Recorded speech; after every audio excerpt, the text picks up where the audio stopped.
Welcome back to Bay Sunday. Please welcome Andrew Wood, the Executive Director of the San Francisco International Arts Festival. It is coming up next week. It is. You must be very excited about opening night. I'm very excited about opening night. It's Thursday, May the 19th. We have 5 different companies performing.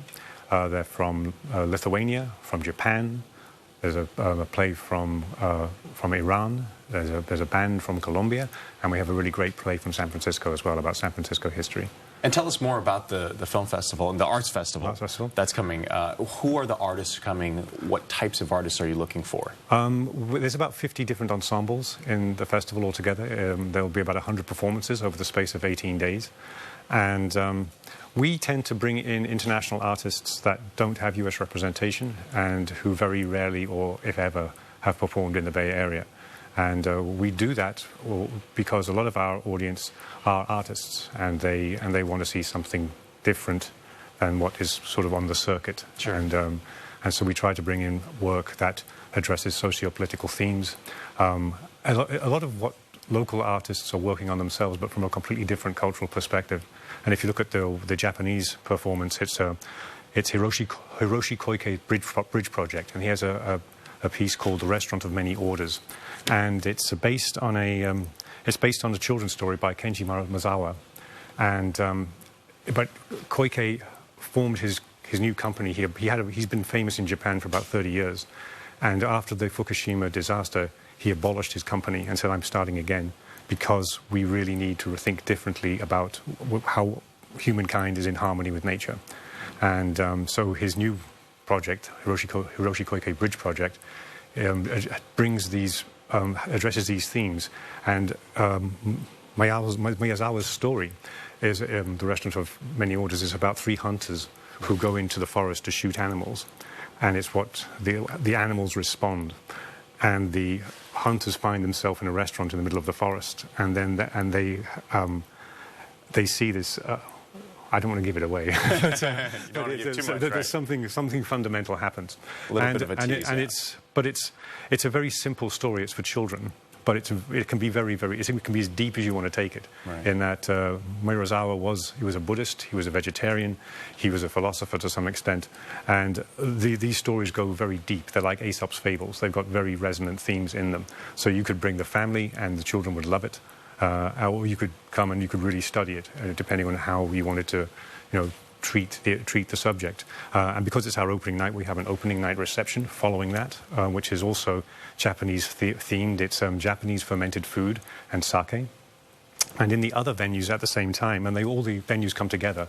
All the audiences come together after the shows to go to the same reception. We have in Gallery 308, we have Cimarron from Colombia.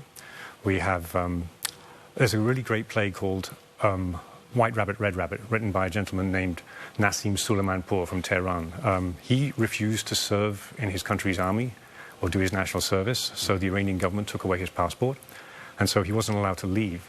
So what he did was he just started to send this script around the world that had to be read by a different actor every night, and the actor couldn't have seen the play or read the script beforehand. What happens is the actor gets on the stage, is handed an envelope, takes the script out of the envelope and just starts reading it. And it's actually a very brilliant play, but it doesn't require a director, it doesn't require a set or lights or anything like that. It's just the actor on the stage with the audience. Right. And it's become very famous, actually. Nathan Lane did it on Broadway a couple of weeks ago, and Whoopi Goldberg is doing it next week, I believe. Yeah, that's fascinating. Yeah, so we have our own sort of, famous artists, if you like, here that are doing it for us. So Ava Roy of We Players is going to be the one on stage that night. And those are just a few of the more than 100 performances that are going to take place in the next 18 days. We want to take a look at the clip of the International Arts Festival. Join us for the 2016 San Francisco International Arts Festival at the Fort Mason Center for Arts and Culture from May 19th through June 5th, featuring performing artists from 12 countries and the Bay Area. For tickets and more information, go to www.sfiaf.org.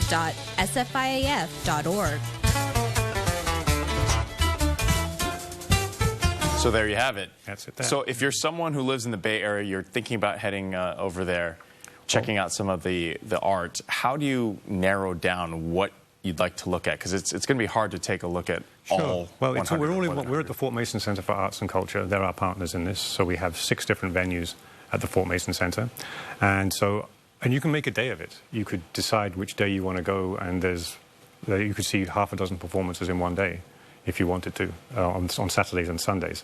And we have this coming Saturday, the shows start at 11 o'clock in the morning, and they run till about 11 o'clock at night. So you could see theatre, you could see music, you could see dance.